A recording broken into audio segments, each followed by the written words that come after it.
What content does Anuj consume? What content does so-and-so consume? My listeners consume. But a lot of us tend to be from the US. And so we listen to a lot of American YouTubers, American podcasts, rightfully so, right? They're from America. But the other day, I was, downstairs doing my thing, and I was seeing what my mom was watching YouTube, right? As normal Indian parents do. But, usually when Indian parents are watching YouTube, they're listening to old Bollywood songs or, watching some YouTube explanation video about some recipe or some thing or whatever, right? It's just like, it's kind of, there's a disconnect there. My mom was really like, she was literally watching a vlog, and it was all in Hindi. And so I could, barely understand it. But I was looking and I was seeing, and I was like, she's basically watching a vlog. And I was asking my mom, like, what are you watching? And she's like, well, I'm just watching something. Like, it's not a big deal. But she paused the video, and I saw it was by this guy by the name of vrothe. I'm going to get into vrothe a little bit later. But it's clear to me, my mom was watching like this vlog / Q&A. And I was like, I watch vlog and Q&A videos.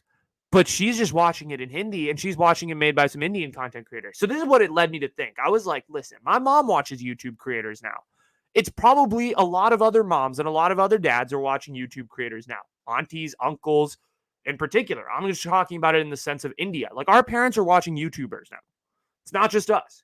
And it's clear that the content creator has expanded.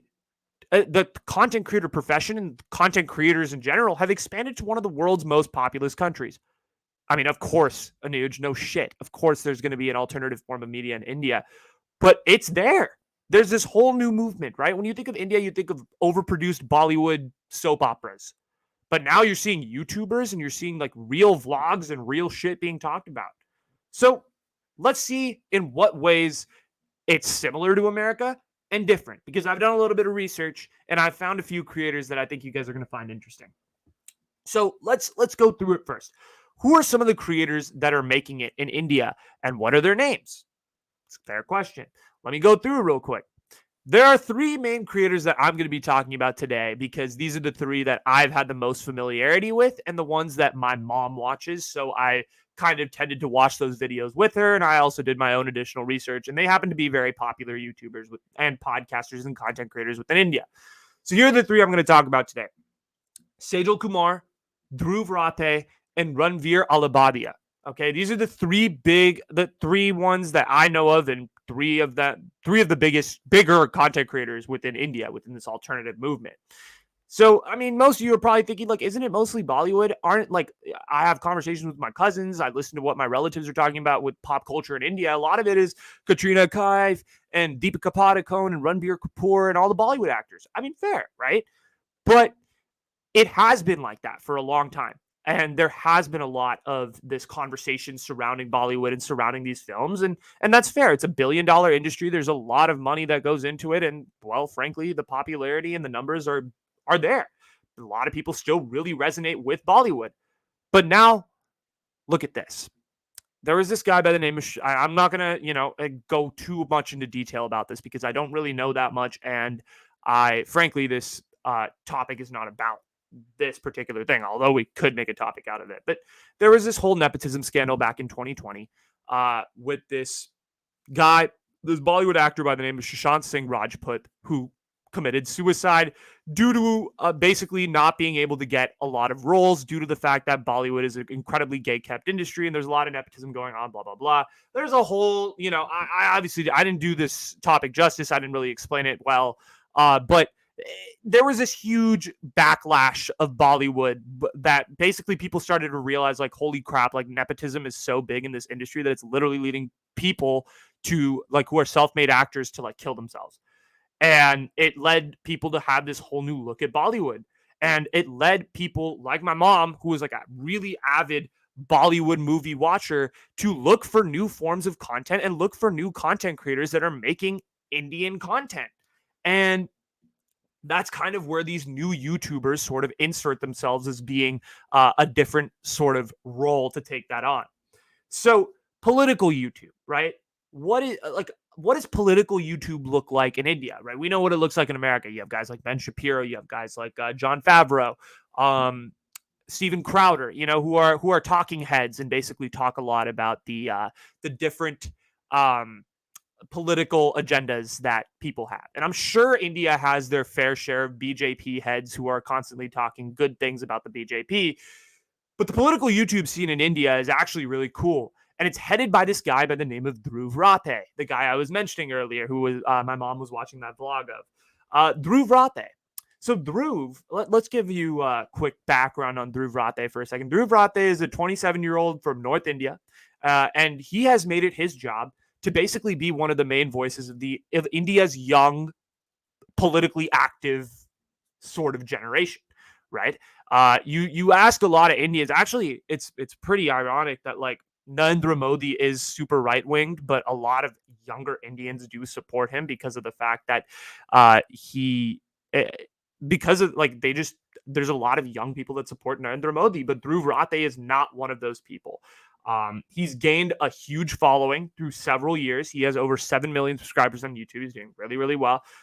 Based on the way that he's presented a lot of information about hot topics and about various political issues that are going on in India and the way that he covers them. He lists out all the facts and then he gets into his opinion. And it's a very digestible way of listening to headlines and listening to the news rather than listening to the news in India. For those of you that are familiar with some of the news that goes on in India, cable news isn't necessarily the most healthy thing to listen to if you want to be educated. If you want to be educated about current events in India, it's the truth.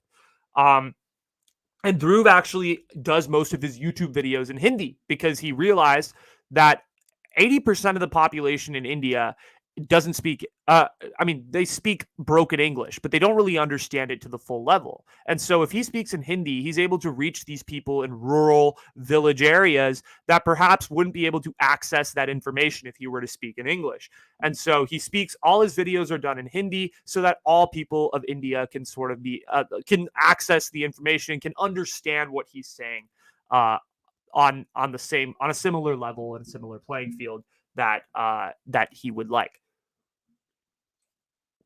And so your next question is probably, is Dhruv Rathe controversial? Listen, Dhruv Rathe is an incredibly controversial YouTuber. I put up a little question on Reddit saying, like, what are your thoughts on Dhruv Rathe in this, like, Indian subreddit?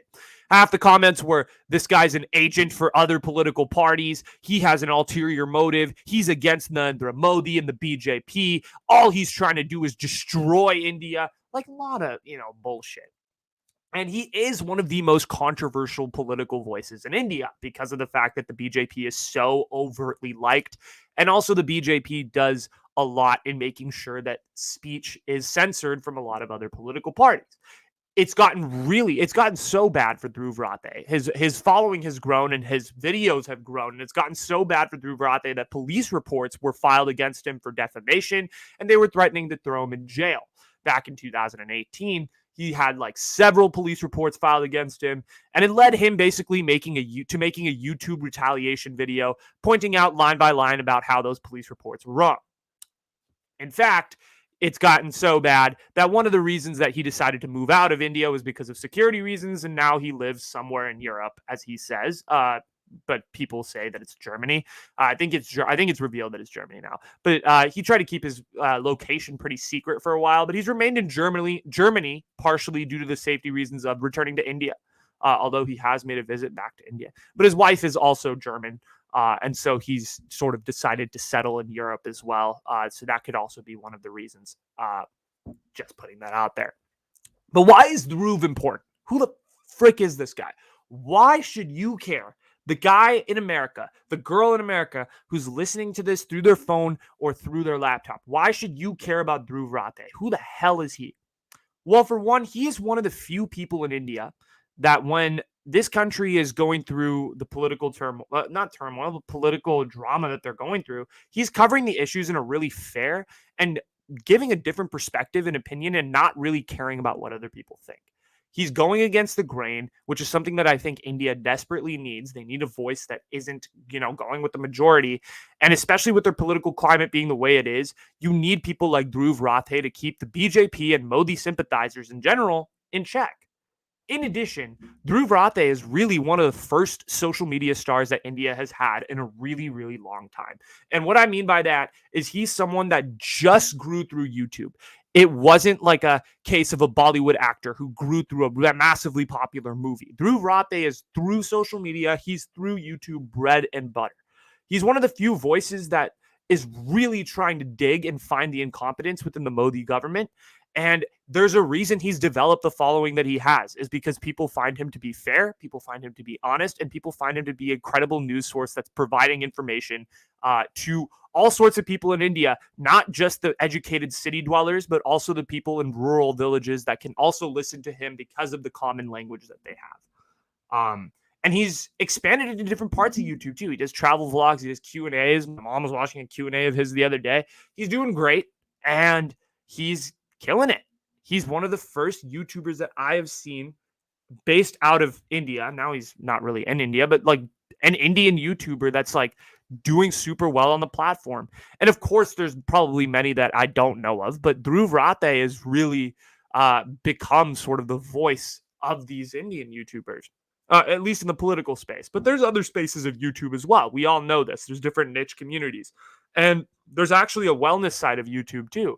So let me introduce you to Ranveer Alabadia.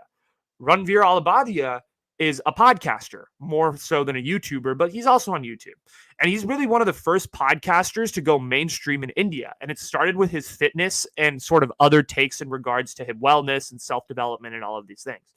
He started with this signature quote that he has called, basically what he says is he is the entrepreneur of the self, which in short basically means that you have to take care of yourself before you can worry about the external business that's going on, whatever bullshit has happening, blah, blah, blah. Take care of yourself first. And one of the things that Ranveer has done that's really cool is he in India is bringing up topics that no one dares to talk about. I mean, he's talking about masturbation in YouTube videos. You say the word masturbation in India. If I'm a kid with like Indian parents living in India, I'm getting the shit slapped out of me if I even say that word, right? And he's talking about videos. He's bringing on experts, doctors, talking about this stuff, talking about sex, no fap, men's mental health, really like conversations in India that people would just be like, yeah, bye. I'm not talking about this. Even my mom was talking about how like he's talking about like really specific issues for Indians that are just, that pinch a nerve and that he doesn't care. He's willing to go there and he's willing to have those discussions. And it's made him become one of the more popular podcasts in India. He's got a podcast, like I mentioned, called The Ranveer Show. It's become one of the most popular podcasts in India. Ranveer, he's had guests in India of like huge popularity. I mean, he's had Priyanka Chopra on his show, who's popular here in the United States because she married Nick Jonas. He's had people like A.R. Rehman, who is a massively famous music producer in India, and they've all been on the show, and he's talked with them about a lot of taboos that are going on in Indian society. And fun fact, Ranveer actually had Dhruv Rathe on his show. So my mom had this like huge mental revelation of like, oh my God, both of them are on the show together. Like, it's so good. It's so good. So he's done that podcast as well.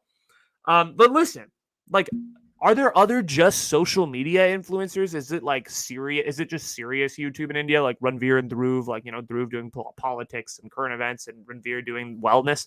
Of course, there's social media influencers in India. Let me bring in my girl Sejal Kumar into this conversation for a second. Women are making it in YouTube in India too, and I want to make that clear. Sejal Kumar is one of the first lifestyle YouTubers on the platform, and she's sort of turned it into a business. Now she's an actress and a musician and all of these things as well. But she started out on YouTube kind of doing fashion YouTube videos and vlogs and all of these things. And there's a really good interview with her and Colin and Samir where they sort of talk about her journey and how she's become one of the OG kind of creators in that field in regards to content creating with fashion and all of these things. And she's really good because she does a lot of videos based in like women's fashion, but also women's modern fashion, because in India there's a lot of cultural context and a lot of cultural barriers in regards to like what women can wear and like what women can say, and she's sort of breaking all of those walls down by like wearing whatever she wants. She dyes her hair, she gets piercings wherever she wants, like that type of thing. And so she's very progressive in that mindset and breaking those sort of barriers and basically allowing for conversation to be had. And she's got like 1 million something subscribers on YouTube too, so she's very popular.